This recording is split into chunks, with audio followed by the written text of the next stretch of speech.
All right, so we're down to the final act of Othello. It's a pretty short act, not too long, but that last scene really is a sort of brutal, constant attack on the reader with all the different things going on within it. The first scene's very short. It basically, the opening of the scene provides action to which all of Iago's scheming has been a prelude. Iago physically sets Rodrigo in sort of a position behind this bolt to attack Cassio, and he promises to be nearby. The idea is that he will attack, that Rodrigo will attack Cassio, and as he promised Othello earlier, Cassio would die if Othello killed Desdemona. When Iago says, now whether he kill Cassio or Cassio kill him, as he's thinking to himself on who's going to win the fight, uh, every way makes my gain, says Iago. So this is really demonstrating once again how Iago really does not care at all about human life and how completely self-serving he is. Whether Rodrigo does, whether Cassio does, doesn't matter. Iago has set it up to where he is going to be the benefactor. No matter what, he's the benefactor here.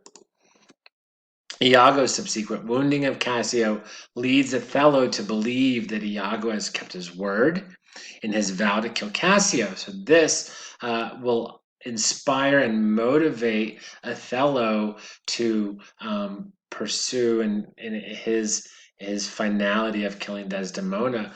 But it's interesting because even now he still calls Iago brave, honest, and just. Once again, being a statement full of irony, he still does not see the evil within Iago. The others believe that sort of Iago acts out of revenge for his friend when he kills Roderigo, as Roderigo's sitting there and he's about to dispel all the information. But we all know that Iago's true motive in killing Roderigo is that he serves his purpose and would, basically he would be telling everybody what happened if he lived. Now, when Bianca comes to see what's going on, Iago implicates her in the plot to kill Cassio. Once again, we see he has this very negative view of, well, everybody except himself, but specifically even females. He's very, very, very sort of distasteful in his treatment of females.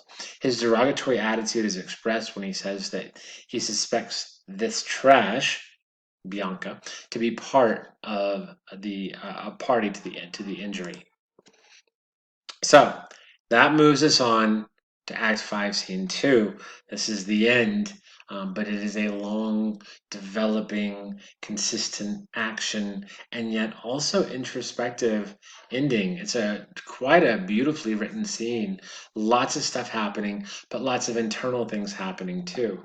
When Othello beholds Desdemona, he says, "Hey, she's that whiter skin of hers than snow and smooth as monumental alabaster." He almost dismisses his suspicions of her.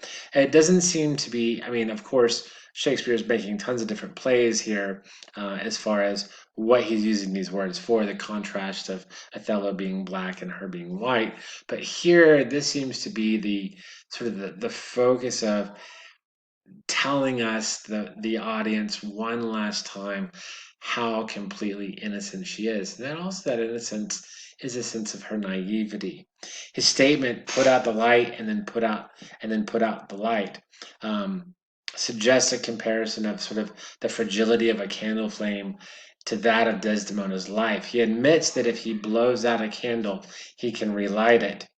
But if he kills her, he cannot restore her life.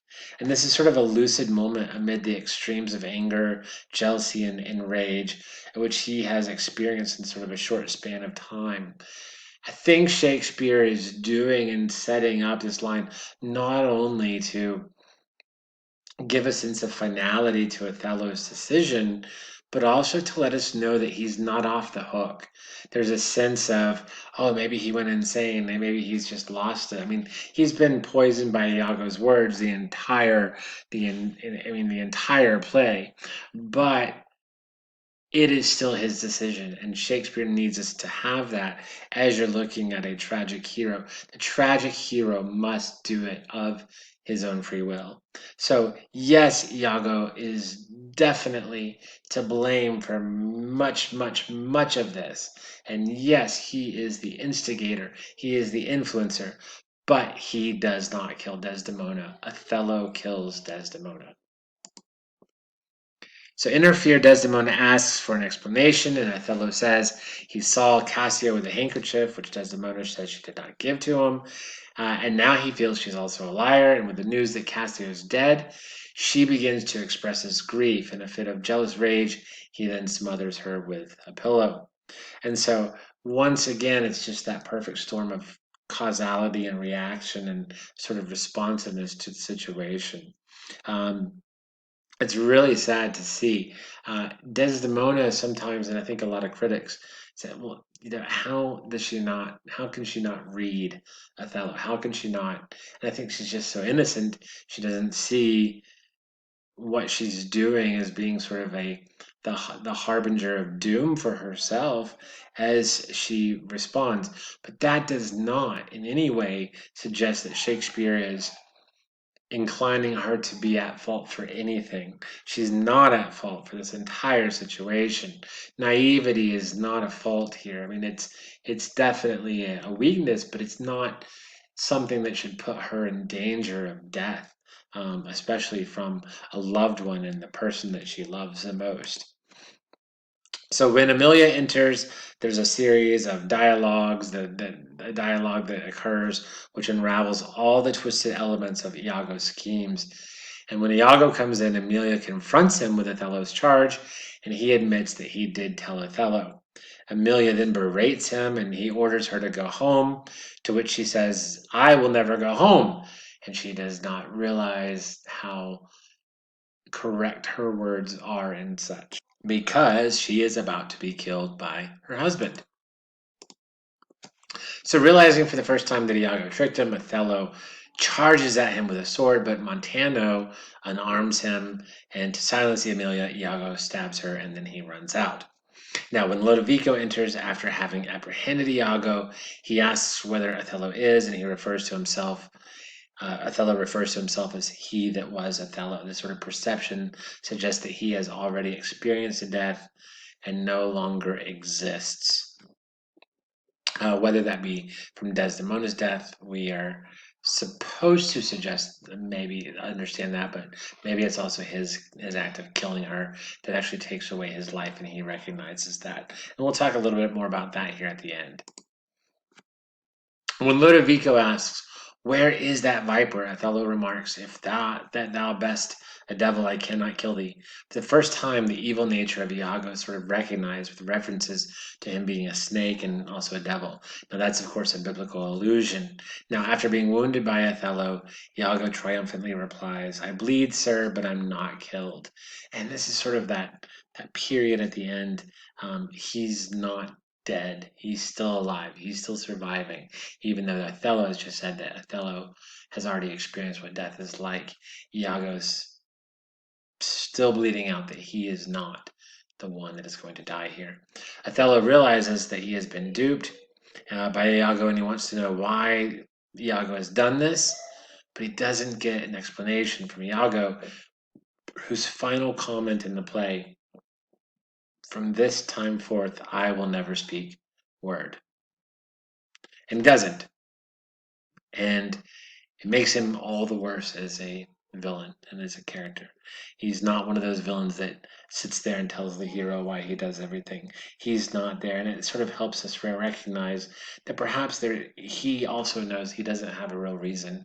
He's just doing it because he's evil, and it gives him that sense of real, yeah, he really is evil. Othello's final speech is starkly contrasted to the initial speech that he had to the council. Othello, who was once proud of his accomplishments, yet humble in his presentation, is now dishonored and humiliated with his last words. He's this man who has just experienced an agonizing personal defeat, in contrast to his many glorious military triumphs. In just a short span of time, he has been deceived by a man whom he has trusted. And he has sought the murder of his honorable lieutenant, and he's also killed his faithful wife. So, on that, I want to just take a minute and to look at Othello's sort of eulogizing speech here in Act 2. Um, it will be worth kind of thinking about as we continue to talk about Othello here. So I'm going to read just this last little soliloquy of Othello, and it's often called his eulogy, and we'll talk about that more in just a minute. But if you want to look at this, it's in Act 5, Scene 2, it starts with line 397. And Othello says, "Soft you, a word or two before you go. I have done the state some service, and they know it. No more of that, I pray you, in your letters, when you shall these unlucky deeds relate, speak of me as I am. Nothing extenuate, nor set down aught in malice. Then you must speak of one that loved not wisely, but too well. Of one not easily jealous, but being wrought, perplexed in the extreme, of one whose hand, like the base Judean, threw a pearl away. Richer than all his tribe, of one whose subdued eyes, albeit unused to the melting mood, drops tears as fast as the Arabian trees their medicinable gum. Set you down this, and say besides, that in Aleppo once, where a malignant and turbaned Turk beat a Venetian, and traduced the state, I took by the throat the circumcised dog, and smote him thus." And then it reads that he stabs himself at that point. Um, so it's not his last line. He does have the last line of, "I kissed the air, I killed thee in no way but this, killing myself to die upon a kiss," and then he dies. That's right after this little soliloquy here. Now, in his last words to everyone, Othello is concerned about how the events will be recorded. And at first, he acknowledges that he's done the state some service, but that's not his primary concern. He wants the truth about these unlucky deeds revealed without alteration. For Othello, who's prided himself in his ability to use his mind in military service, manipulation is a devastating blow. In suggesting his own epitaph, he regrets having thrown a pearl away, richer than all his tribe. And this metaphor compares Desdemona to a valuable precious stone, which he threw away out of the ignorance of its worth. Very a reminder of, the stone of precious value from the biblical allusion story. Othello's final description of himself as the circumcised dog suggests the level to which he has been reduced, and once again evokes the animal imagery sustained throughout the play. At this point, he draws a concealed weapon and he kills himself rather than to face dishonor. So I want to take a few minutes and specifically think about this last little bit of the scene, because it's very ambiguous and open-ended and possible as an opening to interpretation, rather than that sort of closed frame I think that upon first reading we might get of Othello. So what Shakespeare does in this last soliloquy really has this sort of double interpretive nature to it, that we really have to look at upon a closer glance of the reading of it. So a couple things about Othello's character that are revealed in this last soliloquy, which is often called the eulogy. We can see that he's egotistical, that he's a romantic, that he suggests he is a stranger, and there's also something extraordinary to him. In the final monologue, he talks about, himself as an outsider. He admits to his selfishness. He admits to being self-serving, but he also suggests that he is perhaps self-sacrificing and humble. The final confession that we call the eulogy, he accepts his position as sort of this alien in society, and he compares himself uh, to an enemy of Venice, to a Turk, the same people he's been fighting against. Um, and so he likens his act of suicide as killing an enemy. So in the one sense, he's doing this sort of humble act of talk about me as I am, talk of this as I am, but and calling himself a Turk and everything. But then the the strength of Othello has been his military prowess, and here at the end, as he commits suicide, by him calling himself a Turk, he's once again regaining his military prowess by destroying and killing an enemy of the state. Then he talks about the line of, "Hey, I loved not wisely, but too well." So he's talking about his devotion, and and at the same time, maybe that's a gross misunderstanding of his actions. Does he think that he was making everything okay through his action? Does he think that what he was doing by killing Desdemona was going to make everything okay? He says that he was throwing a pearl away. Is he aware of how deceived he was? Or is he concerned about his loss and not about Desdemona's loss of life? I mean, he calls it his pearl as if it's his ownership. So, in the one sense, you have, hey, I am the one that has thrown this pearl away. And we see that great sense of loss, but that's a loss to himself. The pearl itself doesn't seem to be able to take on that own sense of loss. So his sort of focus on Desdemona isn't there at all. It's all self-proclaimed in a sense. So it can also be interpreted both ways there. He tells them to speak of me as I am. He knows where he stands and he faces the charges head on, but by referring, and he calls himself unlucky. He says, "Call me an unlucky man," and referring to luck. Critics wonder, is he taking away his part of the blame here? Is he really taking away part of the blame of it on himself by saying he was just unlucky in this happening to him? And also, is it really okay for him to make requests at this point? He's done these worse deeds. Does he really think he has the validity and the credibility to get to make such a request? So you see a lot of literary techniques also in this last eulogy as well. That's the last soliloquy of Othello. There's a lot of focus on foreigners, places, sort of the outsider and the alien.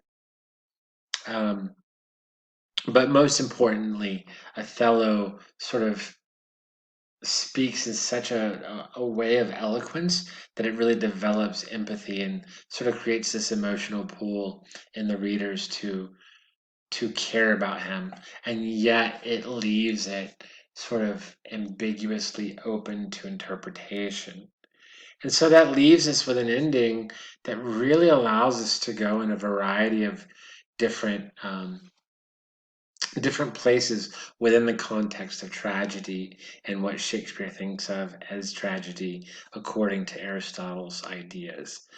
So that's really the ending of Othello. We will be talking more about it and sort of thinking through it a little bit more in our responses and in our discussions later.